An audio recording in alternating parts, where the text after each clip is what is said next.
ધોળા દિવસે જ બંધ મકાનને નિશાન બનાવનાર ફૌજી ગેંગનો સાગરીત આખરે પોલીસ સકંજામાં આવી ગયો।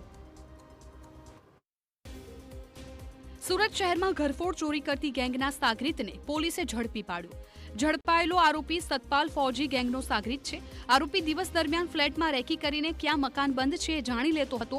કોઈ ફ્લેટના મકાનના દરવાજા બહાર લાંબા સમયથી ન્યૂઝપેપર પડ્યા હોય તો મકાન બંધ છે એ જાણીને આરોપી દિવસે જ લોખંડના સળિયાથી દરવાજો તોડીને ચોરીને અંજામ આપતો હતો। 2020માં સંસ્કૃતિ એપાર્ટમેન્ટમાં 26 લાખની ઘરફોડ ચોરીના કેસમાં આરોપી સતપાલ પકડાયો હતો અને ત્યારબાદ તેના સાગરીત દિનેશનું નામ ખુલ્યું હતું। અલગ અલગ રાજ્યોમાં સતપાલ ફૌજી ગેંગ વિરુદ્ધ 100થી વધારે ગુના નોંધાયેલા છે। સતપાલ ફૌજીનું આર્મીમાં કોર્ટ માર્શલ થયા બાદ એક ગેંગ બનાવી ચોરીને અંજામ આપતો હતો। આરોપીની એમો એવી છે કે દિવસ દરમિયાન